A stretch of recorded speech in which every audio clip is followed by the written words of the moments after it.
नोएडा से इस वक्त बड़ी खबर आ रही है। कपड़ा बनाने की कंपनी में आग लग गई है। नोएडा के फेज 2 इलाके में लगी है ये भीषण आग। शॉर्ट सर्किट की वजह से आग लगने की बात कही जा रही है। फायर ब्रिगेड आग को बुझाने में जुटी हुई टीम। आसपास की इमारतों को भी खाली कराया गया है। नोएडा में आग, कपड़े की फैक्ट्री में आग। अमित सिंह हमारे संवाददाता मेरे साथ जुड़ गए। अमित, क्या जानकारी मिल रही है, कैसे लगी आग, कितना नुकसान? देखिए, आपको बता दूं, आधा घंटे पहले पुलिस को और फायर ब्रिगेड की गाड़ी को सूचना मिली थी कि नोएडा के फेज 2 क्षेत्र है, वहाँ पे कपड़े बनाने वाली कंपनी में भीषण आग लग गई है। आग लगने का कारण बताया जा रहा है कि जो शॉर्ट सर्किट है उसके चलते आग लगी है। लाखों रुपए का नुकसान होने की संभावना है। जो बहुत सारा माल उसमें जल चुका है। जो आसपास की कंपनियां हैं वो भी खाली करा दी गई हैं। क्योंकि आग इतनी भीषण है, बहुत तेजी से कपड़े में आग लगी है, तो कपड़ा बहुत तेजी से जल रहा है। तो दमकल की गाड़ी मौके पहुंची हुई है, जो आग बुझाने का प्रयास किया जा रहा है। लेकिन अभी तक ये सबसे बड़ी बात यह है कि कोई जनहानि की सूचना नहीं है। जो पूरी आग लगी है वो थाना फेज 2 क्षेत्र के जो कपड़ा बनाने वाली कंपनी में आग लगी है। दमकल की गाड़ी लगातार प्रयास कर रही है कि जल्दी जल्दी आग पर काबू पाया जा सके। जी अजय। तो नोएडा के फेज 2 इलाके में कपड़े की फैक्ट्री में ये भीषण आग, वजह शॉर्ट सर्किट। आग बुझाने की कोशिशें जारी। कानपुर में भी टेंट गोदाम में आग लग गई। शॉर्ट सर्किट की ही वजह से यहां भी आग लगी। कानपुर के कैंट इलाके में ये हादसा सामने आया। ये देखिए कैसे टेंट गोदाम में आग लगने के बाद आग की लपटें ऊंची ऊंची उठने लगी।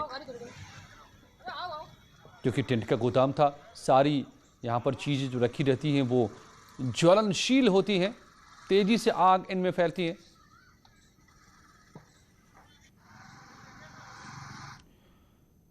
और कानपुर में टेंट गोदाम में आग लगने के बाद जो अफरा तफरी मची यहाँ पर, यह आपने देखा। और उन्नाव से बड़ी खबर, सीएचसी पीएचसी प्रभारियों ने इस्तीफा दे दिया है। सामूहिक इस्तीफा दे दिया है। 11 सीएचसी और 5 पीएचसी प्रभारियों ने इस्तीफा दे दिया है। सीएमओ ऑफिस जाकर सामूहिक इस्तीफा दिया। बड़े अफसरों पर बदसलूकी का आरोप लगाया है। उन्नाव में कोविड ड्यूटी में तैनात प्रभारियों ने इस्तीफा दिया है। बेवजह दबाव बनाने का आरोप लगाते हुए सभी सीएचसी पीएचसी प्रभारियों ने इस्तीफा दे दिया। उन्नाव में 2 प्रभारियों को गलत तरीके से हटाने का आरोप लगाया गया है। 11 सीएचसी और 5 पीएचसी प्रभारियों ने इस्तीफा दिया है। अनुज गुप्ता जुड़ गया मेरे साथ, हमारे संवाददाता। अनुज, किस तरह के दबाव, क्यों ये नौबत आई? देखिए, जिस तरह से कोरोना काल में डॉक्टर अपनी सेवाएं दे रहे हैं, लेकिन कहीं ना कहीं जो डॉक्टर्स हैं वो प्रशासनिक रवैये की बातें उनको सुना नहीं जा रहा। उनका आरोप है कि उनको जबरदस्ती काम करवाया जा रहा है, जबकि वो रिपोर्ट देते हैं, उसकी मॉनिटरिंग के लिए उन्हें जबरदस्ती बुलाया जाता है। उनका आरोप है, कहना है कि जब पीएससी 30 किलोमीटर दूर है, उसके बाद उन्हें जो तहसील कार्यालय बने वहां पर बुला कर जाता है, जिस पर वो नहीं पहुंच पाते तो उन पर दंडात्मक कार्रवाई की जाती है। इसके साथ ही उनका आरोप है कि जो मरीज अपना गलत पता नोट करा दे रहे हैं उस पर भी उन पर कार्रवाई की जा रही है। वही जो आपको बता दें कि जो पूरी तरह से 2 लोगों का नाम भी लिया उन्होंने। 2 सीएससी प्रभारी हैं, जो एक फतेहपुर 84, दूसरा असोहा। अनुज ये बताइए कि क्या इनके इस्तीफा देने के बाद तमाम इन पीएचसी सीएचसी में इलाज इस वक्त चल पा रहा है या ठप पड़ गया? जी देखिए, अब से थोड़ी देर पहले ही ये जो 16 सीएचसी के प्रभारी थे, इनमें से 14 पहुंचे थे, क्योंकि 2 कोरोना पॉजिटिव है, तो उनका साइन करा के लाया गया था।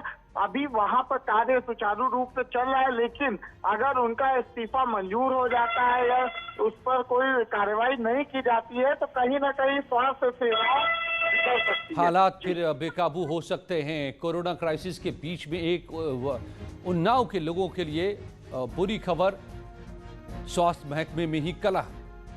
सभी पीएचसी सीएचसी के प्रभारियों ने इस्तीफा दे दिया है। और कोरोना की महामारी अभी सिर पर मंडरा रही है, लेकिन अब भी कुछ लोग लापरवाही करने से बाज नहीं आ रहे। आज कई शहरों से आई तस्वीरों ने इस आपदा में हिलाकर रख दिया है। आपने अपनी टीवी स्क्रीन पर आप देखिए 4 तस्वीरें। फिरोजाबाद, बलरामपुर, अमरोहा और दिल्ली के गाजीपुर मंडी की ये तस्वीरें हैं, जहां खरीदारी के नाम पर जमकर सोशल डिस्टेंसिंग की धज्जियां उड़ाई जा रही हैं। ये भीड़ कितनी खतरनाक हो सकती है आप खुद सोच सकते हैं।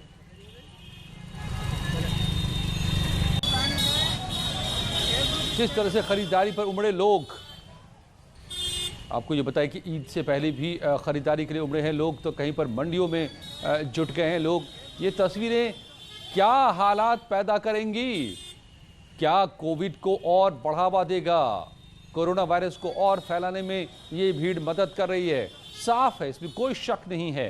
तो फिर कैसे मानेंगे ये लोग? यही है आज महाबहस भी रात 8 बजे। लेकिन ये तस्वीरें अच्छी नहीं हैं। आप देखिए 7:56 पर महामारी पर भारी खरीदारी और चांद देखने के बाद 13 या 14 मई को ईद हो सकती है। महामारी में खरीदारी को लेकर बाजारों में भीड़ उमड़ने लगी है। लोग बाजारों में सोशल डिस्टेंसिंग का पालन नहीं कर रहे हैं, ना ही कोई लोग मास्क लगाकर कई लोग नहीं दिखाई देते, बिना मास्क के दिखाई देते हैं।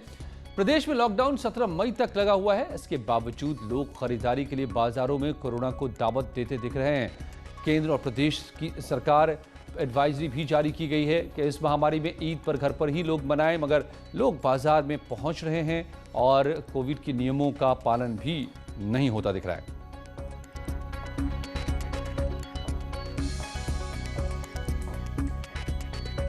हुकूमत की तरफ से जो लॉकडाउन का जियो जारी किया गया है, जिसमें कहा गया है कि तमाम मस्जिद की और दीगर मजहबी इबादत गाहें बंद रहेंगी और मेरी आपसे गुजारिश है कि ईद की नमाज आप अपने घर में अदा करिए।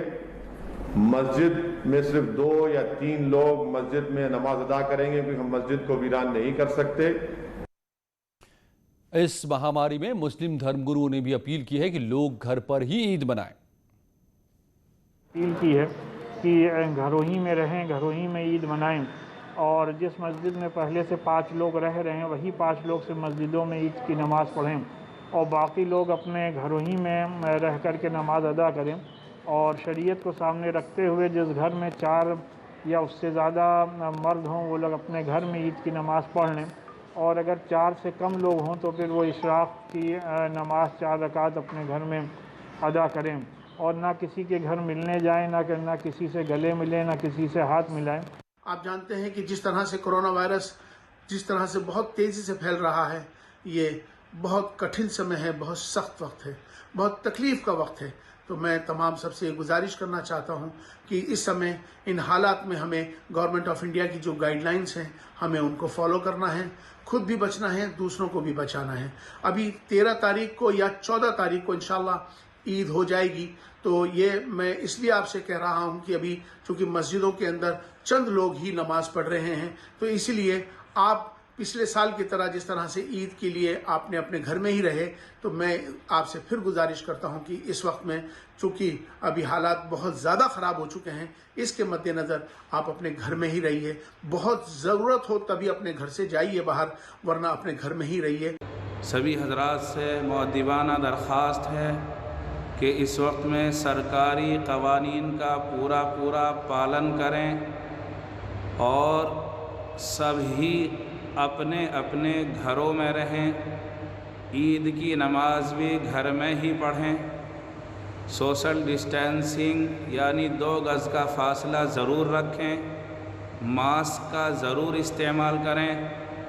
इसी तरह से ईद के मौके पर जो चीज़ें घर में मौजूद हैं उन्हीं से अपनी ईद मना। तो क्या महामारी पर है भारी खरीदारी? देखिए महाबहस रात 8 बजे। फिलहाल कुछ ही पलों में कुछ और खबरें।